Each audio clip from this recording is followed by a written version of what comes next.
Hi అండి, welcome back to our channel Mounivi vlogs. చాలా రోజులు అయిపోయిందండి ఇలా మీ ముందుకు వచ్చి. ఇలా ఈరోజు ఒక పూజతో మీ ముందుకు వస్తున్నాను. అదేంటి అనుకుంటున్నారా? ఇప్పుడు మనకి గుప్త నవరాత్రులు అయితే జరుగుతున్నాయి కదా. నేను గుప్త నవరాత్రులు అయితే చేస్తున్నానండి. అదేనండి వారాహి నవరాత్రులు. ఈరోజు మనకి ఫ్రైడే పూజ మీకు ఏ విధంగా చేస్తున్నాను అన్నది చూపిస్తాను. ఇది నిన్న నేను చేసిన పూజవి, అవంతా తీస్తున్నాను. పూలు మాలలు అవన్నీ తీసి క్లీన్ చేసుకొని మళ్ళీ నేను రీప్లేస్ చేస్తాను అనమాట. మొత్తం పూలు అన్నీ మళ్ళీ పెట్టుకొని పూజ చేస్తున్నాను. ఇది మార్నింగ్ పూజ. మార్నింగ్ చూపిస్తున్నాను ఏ విధంగా చేస్తాను అన్నది. ఇలా నీట్గా ముందైతే మనం ముందు రోజు పెట్టినవన్నీ తీసేసుకొని క్లీన్ చేసుకోవాలి. క్లీన్ చేసుకొని ఆకు అన్నీ కూడా క్లీన్ చేసుకోవాలి. అలా నీట్గా క్లీన్ చేసుకోవడమే. ఇవి చాలామంది ఈ మధ్య అయితే చాలామంది చేస్తున్నారు. నేను లాస్ట్ ఇయరే స్టార్ట్ చేశాను. లాస్ట్ ఇయర్ మీకు చూపించలేదు. లాస్ట్ ఇయర్ నేను వీడియోస్ అవి కూడా చేయలేదు. నేను ఇయరే కదా స్టార్ట్ చేశాను వీడియోస్ తీయడం అనేది. సో నేను లాస్ట్ ఇయర్ అయితేనే స్టార్ట్ చేశాను వారాహి నవరాత్రులు. నేను అప్పుడు తీయడానికి అవ్వలేదు కూడా. ఇయర్ ఎలాగైనా సరే అది కూడా నేను ఫస్ట్ నుంచి చూపించట్లేదు మీకు. నేను ఫ్రైడే పూజ ఎలా చేశాను అన్నది మాత్రమే చూపిస్తున్నాను. నాకు డైలీ తీయాలంటే అవ్వట్లేదు. సో ఈరోజు ఎలా చేశాను అన్నది చూపిస్తున్నాను, చూడండి. ఇది నేను చేసుకున్న విధానంలో చేసుకున్నానండి. ఇందులో ఏమైనా మిస్టేక్స్ ఉంటే తప్పు పట్టొద్దు. సో నేను ఏ విధంగా పూజ చేస్తున్నాను అన్నది మాత్రమే చూపిస్తున్నాను. నేను సింపుల్గానే చేసుకున్నాను. చాలామందికి చాలా డౌట్స్ ఉంటాయి. వారాహి మాత అంటే తంత్రదేవత కదా, పూజించవచ్చో పూజించకూడదు. ఈవెన్ నేను కూడా చాలా డౌట్లో ఉండేదాన్ని. లాస్ట్ ఇయర్ అయితే చాలా కన్ఫ్యూజ్లో ఉన్నా. చెయ్యాలా వద్దా అన్న చాలా కన్ఫ్యూజ్లో ఉండేదాన్ని. ఫైనల్లీ నాకు వారాహి మాతే నాకు దారి చూపించింది. అంటే వారాహి మాతకి ఒక పేరు కూడా ఉంది, స్వప్నదేవత అని. ఆవిడ మనకి ఏదైనా సందేశం ఇవ్వాలనుకున్నా, మనకి ఏదైనా మార్గం చూపించాలనుకున్నా ముందుగా వచ్చేది కళల్లోకే వస్తారు. కళల్లో వచ్చే మనకి ఏ విధమైన పరిష్కారం అనేది మనకు చూపిస్తారనమాట. సో నాకు కూడా అదే విధంగా జరిగింది.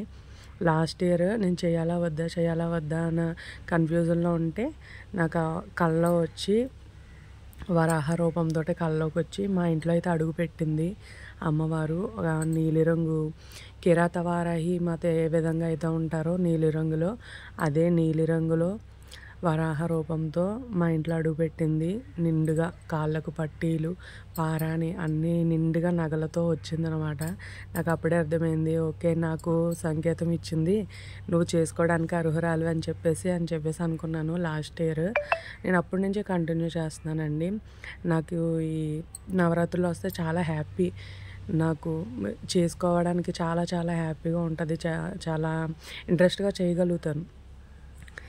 చేసుకోవడానికి చాలా హ్యాపీగా ఉంటుంది. ఇది ఒక్కసారి స్టార్ట్ చేస్తే మనం ఎడిక్ట్ అయిపోతాం. అసలు అమ్మవారికి అంత ఆనందాన్ని ఇస్తుంది అనమాట. వారాహి అమ్మ అయితే మాత్రం చాలామందికి డౌట్ ఉంటుంది, తంత్రదేవత కదా, ఒక సంవత్సరం చేస్తే మళ్ళీ ఆపకూడదేమో, ఇంట్లో పూజించకూడదేమో, అలా చాలామందికి ఉంటుంది. అలా ఏముండదండి. అమ్మ చాలా దయకలది. మనం చెయ్యి చేపడితే చాలు, చాలా కరుణామయరాలు అనమాట.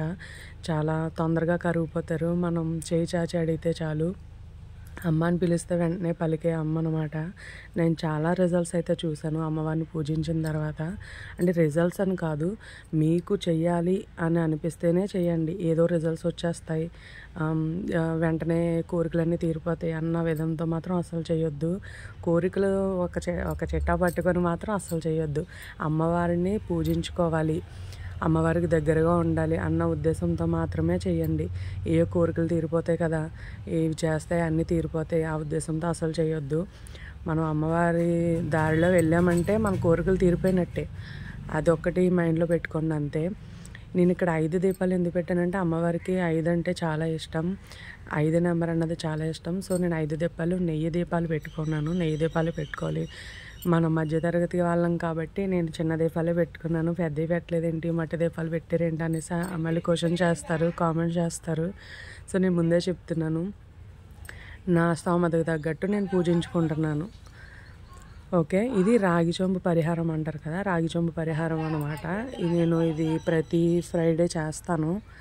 సో ఈ రాగి చెంబు పరిహారం అన్నది కూడా మనకి చాలా మంచిది చేయడం వల్ల. ఈశాన్య మూలలో పెట్టి పూజిస్తారనమాట రాగి చెంబు పరిహారం అన్నది. ఇది నేను డీటెయిల్గా ఇంకొక వీడియోలో చెప్తాను, ఏంటి ఎలా చేయాలి ఎలా పెట్టుకోవాలన్నది. ప్రజెంట్ మనం వారాహిమాత పూజ కాబట్టి మనం ఇదే చేస్తాం. అమ్మవారికి కంపల్సరీగా పెట్టవలసిందంటే దీనికి ఆర్భాటం అవసరం లేదండి. మనం కంపల్సరీగా చేయాల్సింది నేతి దీపాలు, 5 నేతి దీపాలు, నెక్స్ట్ పానకం. ఇవైతే మస్ట్ అండ్ షుడ్ కంపల్సరీగా ఇవి పెట్టాల్సిందే. నెయ్యి దీపాలు నెక్స్ట్ పానకం అనేది కంపల్సరీ. మీరు మిగిలిన పలహారాలు ఏమన్నా పెట్టుకోవచ్చు, ఫ్రూట్స్ కానివ్వండి, పరమాన్నం, పులిహోర, మిగిలిన నైవేద్యాలు ఏమన్నా పెట్టుకోవచ్చు. ఎవరి స్తోమత తగ్గట్టు చేసుకోవచ్చు. అన్నీ పెట్టేసినంత మాత్రమే పూజ అన్నట్టు కాదు.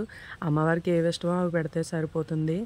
మనం ఎంతలో పెట్టుకోవాలో అంత పెట్టుకున్నా చాలు. మనం తేలేనివి పెట్టాలి అంటే మనం కూడా పెట్టలేం కదా. మనం ఎంత చేయగలమో అంతే చేయగలుగుతాం. అది అమ్మదయ్య. అమ్మ ఏం తెప్పించుకుంటే అన్నీ చేయగలుగుతాం అంతే. ఇలా ముందుగా మనం గణపతిని పూజించుకోవాలి. మొత్తం దీపాలు అన్నీ సెట్ చేసుకున్న తర్వాత, అన్నీ వెలిగించుకున్న తర్వాత ముందుగా గణపతిని అయితే పూజించుకోవాలి. గణపతిని పూజించిన తర్వాతే మనం వారాహి అమ్మవారిని అయితే పూజించుకుంటాము. నేను ఇవి చిట్టి గాజులు, లక్ష్మీ గవ్వలు, ఏంటి తామర గింజలు అవన్నీ నేను ఎప్పుడు నా దేవుడి గదిలో అయితే ఉంటాయి కంపల్సరీ. నేను అవైతే అమ్మవారి ముందు పెట్టుకున్నాను. అమ్మవారికి అవంటే ఇష్టం కదా, సో అందుకని నేను అమ్మవారి ముందు అవి పెట్టుకున్నాను. ఇప్పుడైతే ద్వాదశ నామాలు అయితే మనం పూజించుకుందాం. ద్వాదశ నామాలతో ఎలా అయితే పూజ చేసుకుంటాం. పంచమే నమః, ఓం దండనాదాయ నమః, ఓం సంకేతాయ నమః, ఓం సమయస్వర్యే నమః, ఓం సమయ సంకేతాయ నమః, ఓం వార్తల్యే నమః, ఓం వారిగ్నే నమః, ఓం పౌత్రిణ్యే నమః, ఓం వారాహే నమః, ఓం శివాయ నమః, ఓం మహాసేనాయ నమః, ఓం ఆజ్ఞాచక్రేశ్వర్యే నమః, ఓం ఆరిగ్నే నమః. ఇలా ద్వాదశ నామాలతో పూజించుకున్న తర్వాత కుంకుమార్చన చేసిన తర్వాత నెక్స్ట్ లక్ష్మీదేవిని కూడా నేను పూజిస్తాను. ఈరోజు ఫ్రైడే కదా, ఫ్రైడే వల్ల నేను లక్ష్మీదేవికి కూడా అష్టోత్తర శతనామాలు చెప్పుకుంటూ పూజ చేసుకున్నాను పూలతో.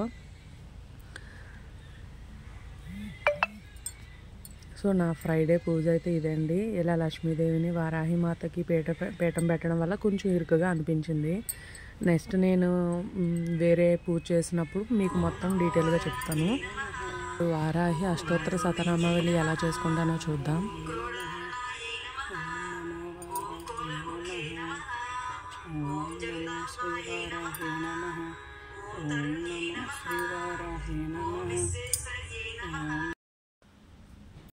ఇదండి నేను మొబైల్లో అష్టోత్తర శతనామావళి అయితే నేను ప్లే చేసి నేను ఇలా పూజ చేసుకుంటాను.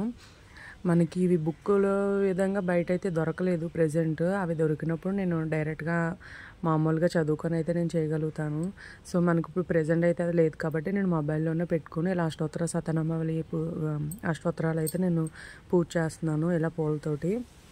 ముందు ద్వాదశ నామాలతో కుంకుమార్చన చేశాను. నెక్స్ట్ మనం 7 నామాలు ఉంటాయి కదా, పవర్ఫుల్ 7 నామాలు ఉన్నాయి కదా వారాహి మాతవి. నేను షార్ట్ వీడియోలో పెట్టున్నాను ఆల్రెడీ, మీరు కావాలంటే వెళ్ళి చూడొచ్చు. షార్ట్ వీడియోలో పెట్టాను. ఆ నామాలతోటి కుంకుమార్చన చేసిన తర్వాత అష్టోత్తర శతనామాలు మాత్రం పూలతో చేస్తాను. ఇలా పూలతో చేసిన తర్వాత మనకి అమ్మవారి పూజ అయితే కంప్లీట్ అవుతుంది. నెక్స్ట్ మూలమంత్రం కూడా చదువుకుంటాను. అమ్మవారి మూలమంత్రం ఉంది కదా, అది కూడా నేను షార్ట్ వీడియోలో పెట్టాను. చూడలేని వాళ్ళు ఒకవేళ తెలుసుకోవాలనుకుంటే కనుక షార్ట్ వీడియోలోకి వెళ్ళి చూడండి. షార్ట్ వీడియోలో నేను పెట్టాను ఆల్రెడీ. సో అష్టోత్తర శతనామావళి అయిపోయిన తర్వాత ఇలా ధూపం వేసి, అమ్మవారికి మెయిన్ దీపం ధూపం కదండి. అమ్మవారు ఇంకా అంతకంటే ఏం ఆరగిస్తారు చెప్పండి. దీపం ధూపమే నిండుగా ఉండాలి. సో ధూపం మాత్రం కంపల్సరీ, సాంబ్రాణి ధూపం మాత్రం కంపల్సరీ వేస్తాను మార్నింగ్ ఈవినింగ్. ఇది మార్నింగ్ ఈవినింగ్ కంపల్సరీ చేస్తారు. నేను ఎర్లీ మార్నింగ్ చేయలేకపోతున్నాను కాబట్టి నేను మార్నింగ్ లేచిన తర్వాతే చేసుకుంటున్నాను. 6 తర్వాతే చేస్తున్నాను నేను. మీకు వీలైనంత వరకు ఎవరైనా చేయాలి అనుకుంటే మాత్రం ఈ 9 రోజులు చేయలేకపోయినా కనీసం లాస్ట్ రోజైనా, మనకి లాస్ట్ రోజు సోమవారం అయితే వస్తుంది, లాస్ట్ రోజైనా ఈ నెక్స్ట్ 3 రోజులు శని ఆదివారం సోమవారం 3 రోజులైనా సరే చేసుకోండి. వీలైతే ఈ రోజు నైటే చేసుకోండి. ఈ రోజు నైట్ చాలా మంచిది. నైట్ చేసుకోవడం అనేది, నైట్ పూజ చేసుకోవడం చాలా చాలా మంచిది. అమ్మవారికి మెయిన్ నైటే పూజ చేసుకుంటారండి. నాకు అందులో మీకు స్పెషల్గా చెప్పాలనుకుంటుంది ఏంటంటే, నాకు హారతిలో అమ్మవారు అయితే నాకు కనిపించారు. మీకు వీలైతే ఫోటో ఇంక్లూడ్ చేస్తాను, చూడండి. ఈ వీడియో కనుక నచ్చినట్లయితే లైక్ చేయండి, షేర్ చేయండి, సబ్స్క్రైబ్ చేయండి. చూస్తున్నారు కదా, అమ్మవారు అయితే నాకు దర్శనం ఇచ్చారు. మీరు కూడా పూజ చేసుకొని తరించండి. Thank you for watching.